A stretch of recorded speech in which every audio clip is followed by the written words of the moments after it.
Hey everybody, this is Alchemist 2, and I'm back again with another movie review. Of course, I cover the top, and here's the bottom one. I'm going to be watching that one next, but this one in particular is called Born in East LA, and it's absolutely hysterical, but it's really good, and it's on a hot button issue.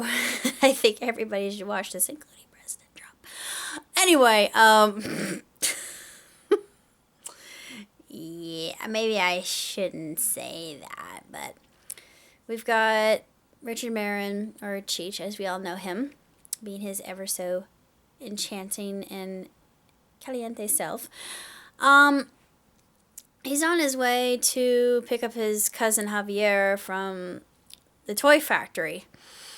And he doesn't, well, he knows what he looks like, but he leaves his wallet at home. I thought, oh, that's going to be an integral plot device. And wouldn't you know it? He goes there looking for Javier. Of course, Javier doesn't speak English, and he doesn't even. He's like, "Oh, where am I going to find him?" And of course, he doesn't find him. But the immigration police come in, and there's a raid, and they think that that that he's an immigrant, an illegal one, and his name's Rudy in this film, and he gets deported to Tijuana. And while he's there, he has to make money, and he gets locked in his cell, and these two gay guys start hitting on him. I'm thinking, oh no, this is terrible. And there's this one Bible thumper that keeps quoting scripture to it, and I think, oh, just shut up. I mean, I'm a Christian, okay? And it really irritates me when people start to use scripture in that way to be hellfire and brimstone and try to frighten you.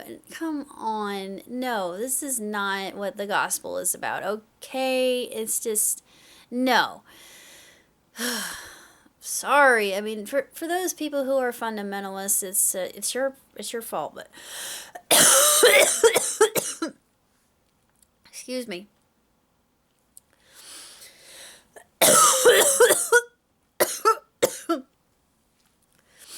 As far as movies are concerned, I really liked this one. I thought it was another good one within the lines of Up in Smoke and Still Smoking, and Things Are Tough All Over. And yeah, this was another one of my favorites immediately.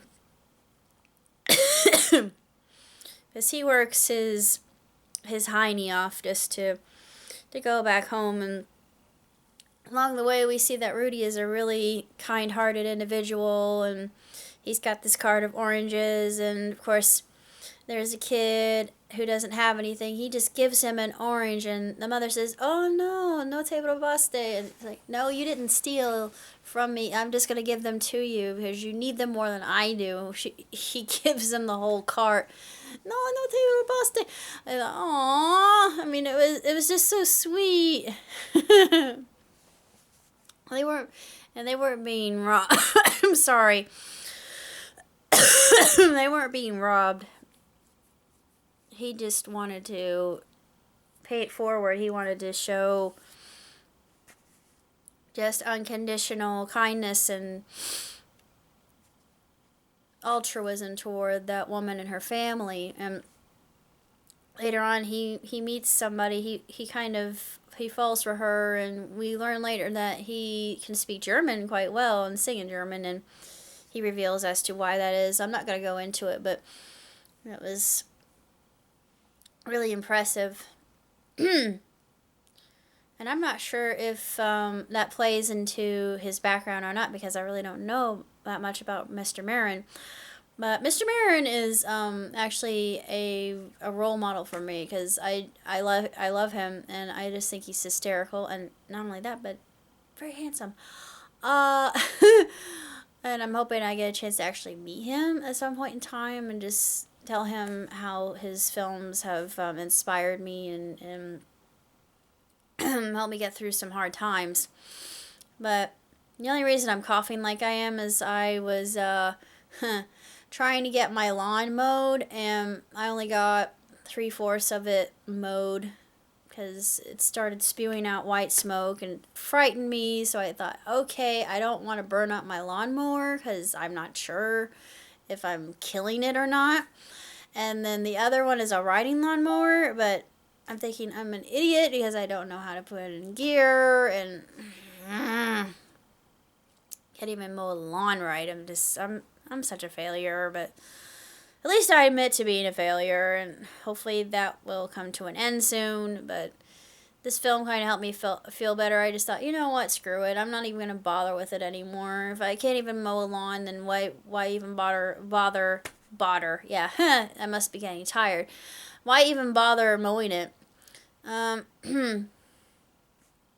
At least I tried. That was the one thing. At least I tried. At least I got 3/4 of it done. So that there's saying something for my perseverance.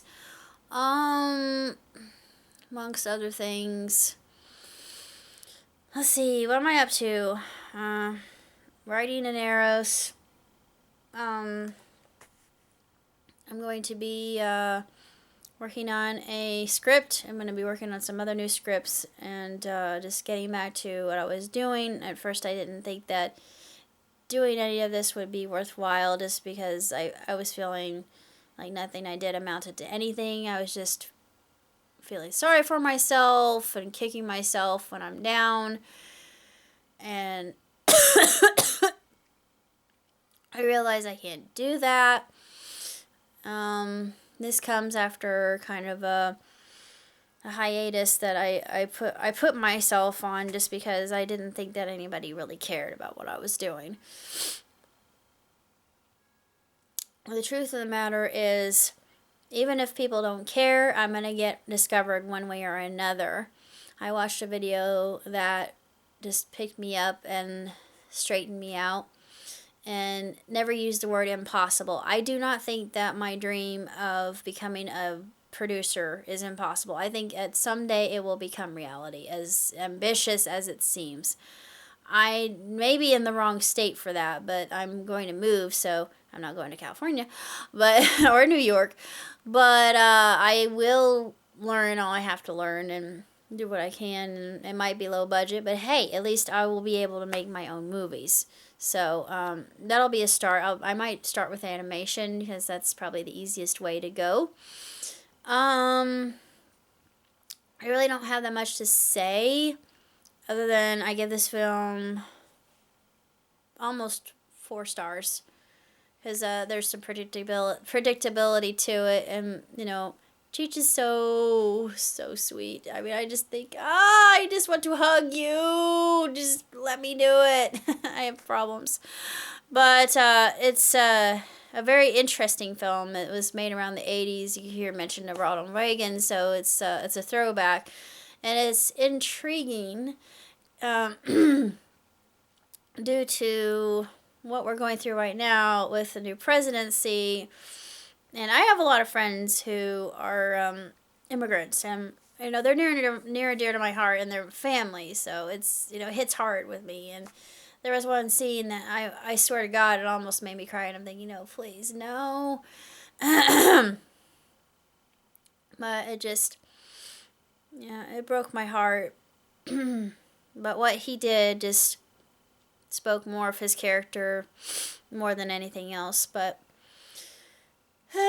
hopefully I could get some more things settled and everything will start making some more sense, because I gotta I gotta fix myself before I'm going to get involved with anybody, just because I don't feel like somebody should have to deal with my baggage and my problems. That's just no, it's selfish, it's wrong.